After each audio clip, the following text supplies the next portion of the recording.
আসসালামু আলাইকুম। আপনারা শুনছেন সর্বশেষ বাংলা খবর। শুরুতে শিরোনাম পরে বিস্তারিত। আমরাও কার্ড এনেছি, লাল কার্ড, নাসির উদ্দিন পাটোয়ারি।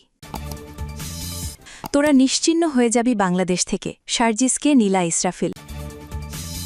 কারাভোগ শেষে ভারত থেকে দেশে ফিরল ২০ শিশু। আরও জানিয়ে দিব, এক চোখে দৃষ্টি হারিয়েছেন ইমরান খান। গাঁজা সেবন না করলে নাসির উদ্দিন পাটোয়ারি হওয়া যায় না, রাশেদ খান। সর্বশেষ থাকছে, অবশেষে জামিন পেলেন নাবালক ৩ সন্তানের সেই মা। এতক্ষণ শুনছেন সংবাদ শিরোনাম, এখন বিস্তারিত।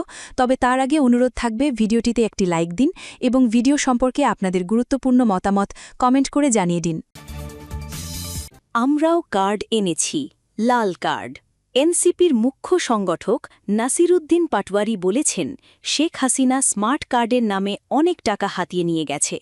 এখন নতুন প্রকল্প এসেছে, খাল কাটার প্রকল্প, ফ্যামিলি কার্ড, কৃষক কার্ড। আমরা সূচনা করেছি, আমরাও কার্ড এনেছি, লাল কার্ড। এগুলো যখন ব্যর্থ হবে, আমরা তখন লাল কার্ড দেখাব। বুধবার ১৩ই মে রাজধানীতে এনসিপি আয়োজিত ধান কেনার মরশুমে সরকারি শর্ত ও অসময়ের অতিবৃষ্টিতে কৃষকের হাহাকার, সংকট ও উত্তরণের পথ শীর্ষক সেমিনারে তিনি এসব কথা বলেন। এনসিপি নেতা আরও বললেন, সরকার থেকে অ্যাকশন প্ল্যান চাচ্ছি, যেখানে কৃষকের বাস্তুভিটা থেকে শুরু করে সবকিছুর নিরাপত্তা নিশ্চিত করা হবে। ইউনিয়ন ভিত্তিক গুদামঘর চালু করতে হবে। নাসির উদ্দিন পাটোয়ারি দাবি করেন, নির্বাচনের আগে এই সরকার ভারতের কাছে মেরুদণ্ড বিক্রি করে দিয়েছে, তাই এত বড় বড় ইস্যু গেলেও তাদের পক্ষ থেকে কোনো শক্ত প্রতিবাদ দেখা যায়নি। ওরা নিশ্চিহ্ন হয়ে যাবে বাংলাদেশ থেকে, সার্জিসকে নীলা ইসরাফিল।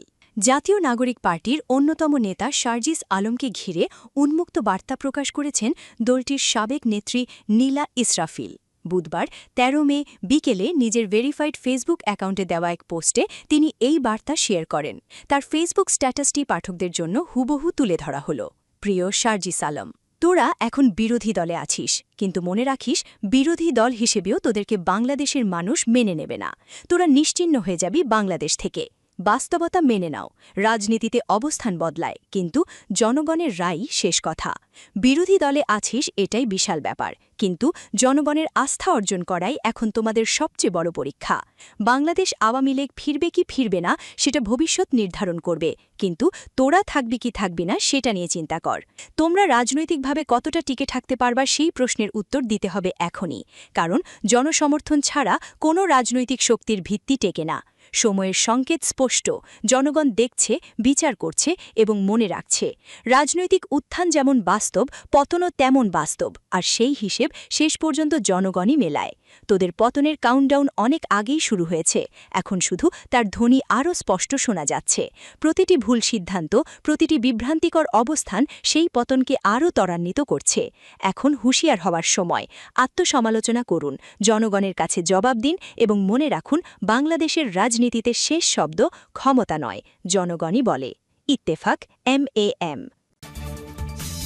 কারাভোগ শেষে ভারত থেকে দেশে ফিরল ২০ শিশু। ভারতে পাচার হওয়া ২০ বাংলাদেশি শিশু বিশেষ ট্র্যাভেল পারমিটের মাধ্যমে দেশে ফিরেছে। বুধবার ১৩ই মে বিকেল ৫টার দিকে ভারতের পেট্রাপল ইমিগ্রেশন চেকপোস্ট দিয়ে বেনাপল আন্তর্জাতিক চেকপোস্ট ইমিগ্রেশন পুলিশের কাছে হস্তান্তর করা হয়। ফিরে আসা শিশুদের মধ্যে ১৩ জন মেয়ে ও ৭ জন ছেলে রয়েছে। তারা বাগেরহাট, খুলনা, নড়াইল ও যশোর জেলার বিভিন্ন এলাকার বাসিন্দা। অধিকাংশ শিশু তাদের মা-বাবার সঙ্গে ভারতে অবস্থান করছিল এবং পরে কারাগারে যায়। শিশুদের সাজা শেষ হলেও তাদের মা-বাবার সাজা এখনও শেষ হয়নি, ফলে তাদের বাবা-মা বর্তমানে ভারতের বিভিন্ন কারাগারে রয়েছেন।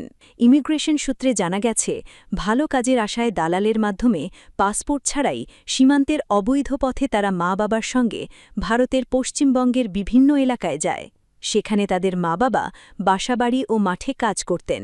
২০২৪ সালের প্রথম দিকে তারা যশোরের বেনাপল সীমান্ত দিয়ে ভারতে প্রবেশ করে। পরে ২০২৫ সালের ডিসেম্বরের শেষ দিকে ভারতীয় পুলিশ তাদের আটক করে আদালতে সোপর্দ করলে আদালত বিভিন্ন মেয়াদে সাজা দিয়ে পশ্চিমবঙ্গের বিভিন্ন কারাগারে পাঠান। সাজা শেষে ভারতের একটি মানবাধিকার সংস্থার আবেদনের পর শিশুদের পশ্চিমবঙ্গের কিশলয়া, সুরকন্যাসহ 7টি শেল্টার হোমে রাখা হয়। পরে ভারতের কলকাতা উপ হাইকমিশন থেকে ইস্যুকৃত বিশেষ ট্র্যাভেল পারমিট এবং ফরেনার্স রিজিওনাল রেজিস্ট্রেশন অফিসের এক্সিট পারমিটের মাধ্যমে তাদের দেশে ফেরত পাঠানো হয়। উভয় দেশের বিজিবি, বিএসএফ, পুলিশ ও সংশ্লিষ্ট প্রতিনিধিদের উপস্থিতিতে আনুষ্ঠানিকভাবে হস্তান্তর প্রক্রিয়া সম্পন্ন হয়। বেনাপোল পোর্ট চেকপোস্ট ইমিগ্রেশনের পুলিশ পরিদর্শক তদন্ত সৈয়দ মুর্তজা আলী জানান, দেশে ফেরা শিশুদের ট্র্যাভেল পারমিট সহ প্রয়োজনীয় কাগজপত্র যাচাই বাছাই করে আইনি প্রক্রিয়া শেষে পরবর্তী ব্যবস্থার জন্য বেনাপোল পোর্ট থানায় হস্তান্তর করা হয়েছে।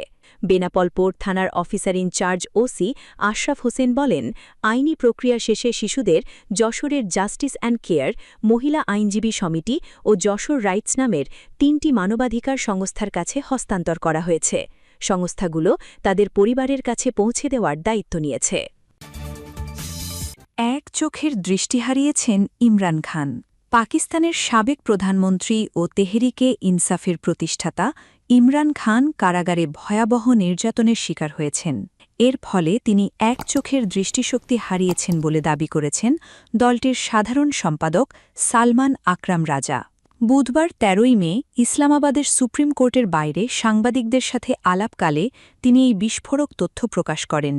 রাজা অভিযোগ করেন, ইমরান খান বর্তমানে কারাগারে গুরুতর স্বাস্থ্য ঝুঁকিতে রয়েছেন এবং গত ১,০০০ দিন ধরে তাকে মৌলিক সাংবিধানিক অধিকার থেকে বঞ্চিত করে বন্দী করে রাখা হয়েছে। পিটিআই নেতার এই দাবি এমন এক সময়ে এল, যার মাত্র কয়েকদিন আগে গত ২৮শে April Pakistan institute of medical সায়েন্সেসে ইমরান খানের চোখে চতুর্থবারের মতো ইন্ট্রাভিট্রিয়াল ইনজেকশন দেয়া হয়েছিল।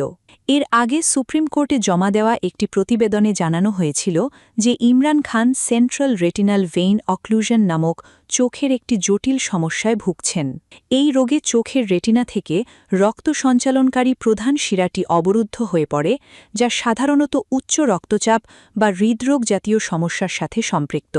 সংবাদ সম্মেলনে সালমান আকরাম রাজা আরও অভিযোগ করেন, কারাগারের ভেতরে ন্যায় বিচারের সমস্ত পথ রুদ্ধ করে দেওয়া হয়েছে। আদালতের স্পষ্ট নির্দেশনা থাকা সত্ত্বেও ইমরান খান এবং তার স্ত্রী বুশরা বিবির সাথে দেখা করার সুযোগ অত্যন্ত সীমিত করে দেওয়া হয়েছে। এমনকি প্রয়োজনীয় আইনি নথিপত্রে স্বাক্ষর করার ক্ষেত্রেও বাধা সৃষ্টি করা হচ্ছে। রাজা দাবি করেন, ইমরান খানের বোনদেরও তার সাথে দেখা করতে দেওয়া হচ্ছে না এবং শুধুমাত্র সরকারের পছন্দমতো কিছু নির্দিষ্ট ব্যক্তিকেই তার সাথে সাক্ষাতের অনুমতি দেওয়া হচ্ছে। দেশের বর্তমান রাজনৈতিক ও জায়িক বিচার্য পরিস্থিতি নিয়ে ক্ষোভ প্রকাশ করে পিটিআই নেতা বলেন, বর্তমানে পাকিস্তানে ব্রিটিশ আমলের চেয়েও বেশি কড়াকড়ি আরোপ করা হয়েছে। বুশরা বিবির বিরুদ্ধে তোষাখানা মামলাসহ বিভিন্ন মিথ্যা মামলা সাজানো হয়েছে বলে তিনি উল্লেখ করেন। রাজা অভিযোগ করেন, দেশটির বিচার বিভাগকে দুর্বল করে ফেলা হয়েছে এবং স্বাধীনচেতা বিচারকদের শাস্তিস্বরূপ অন্য প্রদেশে বদলি করা হচ্ছে।